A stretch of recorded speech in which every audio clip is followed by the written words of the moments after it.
Alright, we on the way home. Gonna do some shenanigans in the shop tonight. Just slowly chipping away at this project budget build turbo coupe. I don't want to call this thing. I just call it the budget car, but I feel like it needs a name. If you got any ideas of what you think the new turbo EG Civic Coupe budget build name should be, drop them in the comments down below. I want to get some ideas. I'm usually pretty most of my shit's really nasty sounding. Like the names I come up with, they're very vulgar. Maybe we can keep something a little PG-13. I don't know. Just throw some ideas out there. But we're headed home from work. We're gonna try and get some work done at home. And I don't know. Let's just get into today's video. All right, so we got a package in the mail. What could this be? This is for the budget car.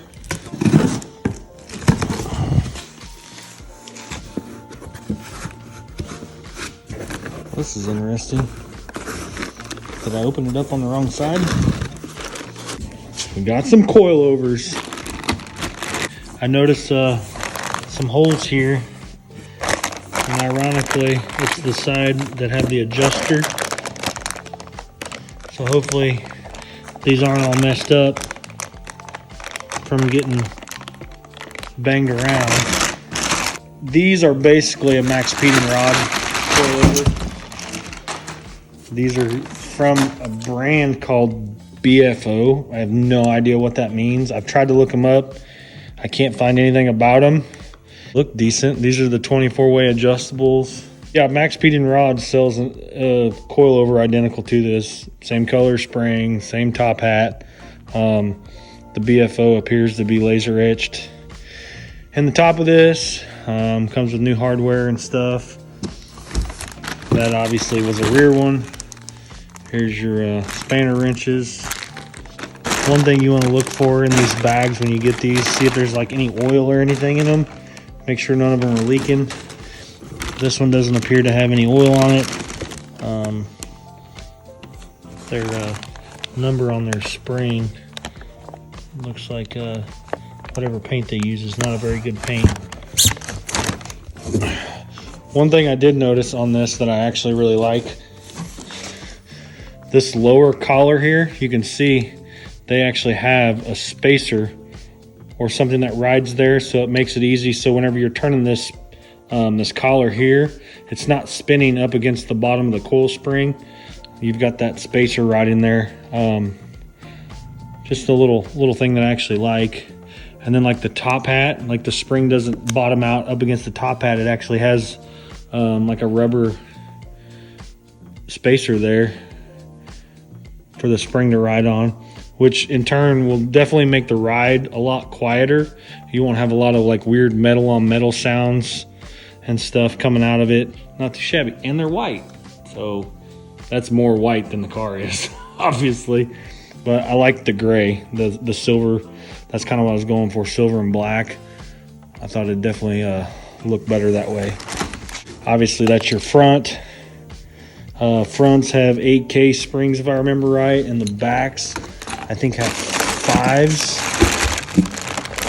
Yeah, you can see right there, 185, that's 5K, and then 188, which would be your 8K fronts. Honestly, I think you could build this kit with like 8Ks all the way around and probably be all right. I think the 5s might be a little soft in the back, but I mean, I guess we'll find out. There's only one way to tell, right? They come with the collars. Basically, the collar fits on the bottom of the coil over here at the base where it fits in the fork. Some of the forks are bigger, some of the forks are smaller. Probably like EFs and stuff. I would assume maybe like the fork's a little smaller. So you run this collar, and maybe even on this one too. You'll run this collar just as a kind of a spacer. And then you've actually got these brackets here for the brake lines, so you can actually bolt the brake lines to the coilovers, because a lot of the aftermarket coilovers, you can't put the brake lines on. So then you're like zip tying them to shit. And that's a huge pain. I would much rather bolt them in like factory. But anyways, car's up in the air. We'll start ripping some front suspension apart, maybe get the fronts thrown on. Got something else coming too for the rear. that we'll do while we're trying to install the coilovers on the rear. But for now, we're gonna go ahead and get the fronts tore apart and get those on, and then we'll get to the back next. So I got everything unbolted from the bottom side. Basically just unbolted the fork from the shock and the fork from the lower control arm. Got the lower control arm to drop down. So now I should be able to go in here, unbolt the top two bolts on these and drop these out. And then I'll go through and I'm gonna set these ones up. I know the driver's side set a little lower than the passenger side on this car initially. So I'll measure and kind of see where everything is as far as lengthwise goes and set up basically the height, or how big that shock needs to be to get it about where it's set before. Obviously it's not going to be exactly the same because the spring rates and stuff are all different. I do want the car to sit a little lower than it did whenever I got it, so we'll have to address that as well. But anyways, I'm gonna get to unbolting these and getting the new ones bolted on. And just like I'd said, whenever I painted this, I painted all this stuff mainly because I didn't want the paint to crack whenever I put the new stuff on. So you'll see it whenever we go to put it on, how much better it looks, because I know looking at that, it just drives me insane. So anyways, let's get these tossed up in here. And boom, just like that. Looks so much better. Boy, we got them, that fresh. Those look good. Looks nice. Looks like a coilover to me. From what I understand, and I measured the springs are the same height, so it seemed like the prelude was set the same on the front and the rear. So that's good. Pretty much all I need to adjust is ride height. I set the new hotness next to the old busted, and it seemed like everything was relatively the same height as far as adjustment goes and overall length. But from where it's at, it's only got like a 1/4 inch adjustment lower that it can go. So this might be really low. The spring rates on these springs may be really stiff, and these may be soft in comparison. So when I set this down on the ground, it may be just laid out. So I'm gonna try and button these up, and then I'm actually gonna try and set it on the ground and see what it looks like. See as far as like where the ride height's gonna be in the front. It's gonna be irrelevant until we get the rear on and get the car sitting on flat ground, and just measure overall like each corner and see what the height is there. Got our little K-tuned camber arms there. Got a crackhead deal on those from my boy at Finishing Lines. We did get the front end bolted down, and I set it down on these blocks of wood because I had a feeling it was going to be pretty low, and it is pretty low in the front. We haven't finished the back yet. Mainly we didn't finish the back yet because what we got coming, or what we went and just picked up. We got a rear disc swap from my buddy Brian. He's kind of like the local Honda dude. If you need any Honda parts and stuff here locally, he's always seems to have cars that he's scrapping and salvaging parts and stuff off of. So big thanks to him for coming through on a rear disc brake swap. I'd go show it to you, but it's just disc brakes, and I've got them in the back of the truck, and it's dark outside. Yeah, got those. We're gonna get those thrown on, so we'll have to get the old ones out. We'll have to get the new bushings for the right here that come through the shock tower. Yeah, these are right here. Man, my camera's dirty. Yeah, these those nuts there, those are the bushings that go in the arms there. But we are slowly chipping away at this thing. Going over to Brian's house and seeing his car reminded me how not so nice this thing is compared to somebody that's building a really nice car. Thanks, Brian. So I've been sitting here staring at the car, and this pipe, as you can tell, is different. That pipe drove me bonkers. It's set up too high, and like looking at the front of the car, it was actually like up above like the valve cover, and it drove me insane. So I made a new one. In turn, I changed the lower pipe down here too, how the coupler and everything connects to it. I had the coupler connecting up in here, and it just kept running me into a wall right here at this hole. So I was like, well, piss on it, I'm gonna change it. So now I have clearance all the way around it. There's not a clamp or coupler getting in my way. So I just opted to do it this way. I kind of hate having like a short pipe here. I mean, it is what it is. It's not like it's gonna affect anything, but I think now that that pipe sits just a little lower, I enjoy it a lot better. I think I'm gonna put the blow-off valve there, or I thought about putting it right here on the back side, which is kind of neat, and then doing the MRE tag right there. I might not even put an MRE tag on it. You know, there's an MRE up there on the intake. I don't want to do it or overdo it with the MRE badges. Let me know what you think. Let me know where you think I should put the blow-off valve and where I should put the MRE tag.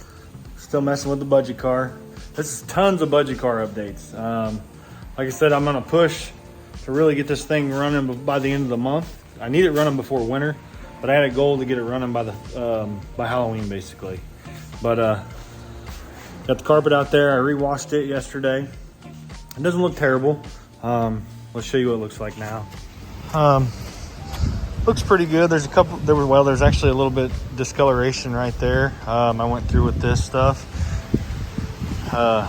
Folex. This stuff's wicked. I got a couple little spots back there I'm gonna go through and hand scrub. Just some stains that didn't come out after pressure washing. So I'm gonna go through and touch those up with that stuff. And then it should be ready to go in the car. Got the driver's seat out, got it out here and kind of blew it dry, blew some dust out of it.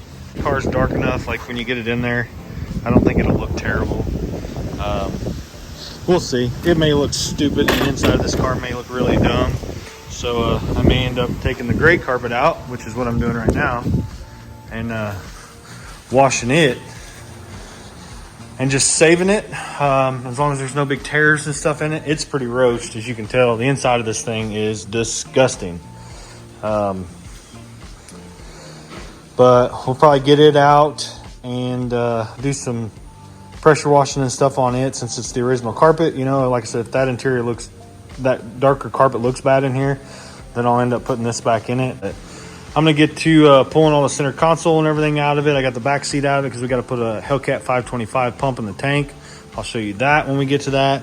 But yeah, right now we're just gonna yank all this stuff out, try and get this new carpet put in, and then get the seats put back in it, and hopefully clean this interior up. All right, so I got all the center console and everything out. Most of that wasn't even bolted in. Got all this stuff out. These are kind of a little pain to get off. You got a little screw in them, and then the pieces like slide on. You got to pull on them real hard to get those off, to be able to get that whole piece off.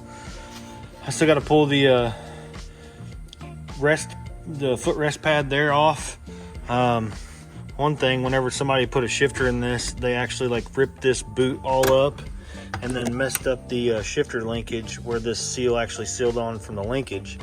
So I had to straighten that back out, and luckily I had the boot left over from the red car sitting in the toolbox, so that's nice and clean, and that's going to be all sealed up so we won't get any exhaust fumes up through there. All right, so I got some sound deadening out, since most of ours in the car came out. I put some in the front driver's floorboard. I cleaned the floor and everything up front, put some sound deadening on both sides, and then set the new carpet down in it. So we're just cleaning all that up. So I'm going to clean the seats up, blow them off, kind of half bolt them back in the car. We got to do the fuel pump, and then I'm going to get back into the wiring of the engine harness and stuff, so we can get to making progress on getting this thing running. So all right, so I got everything pretty clean, got it all tossed in there. A little dark gray, a little light gray kind of mix. It's not terrible, but it is substantially better than it was. And then the back's all cleaned up. I haven't even wiped down like the seat or the paneling or nothing back there. The rear deck speakers need to be fixed. But overall, cleaning up pretty good. I do have a black dashboard. I don't know if I'll ever get around to putting that in, but I've got it if I want it.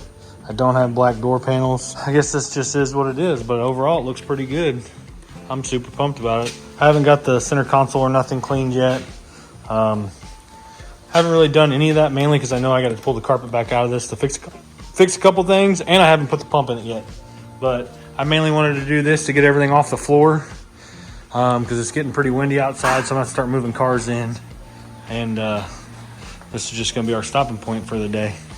But that's going to do it for today's video, guys. Thanks for watching. Little progress, you know, an hour a day is progress, you know, and progress is progress.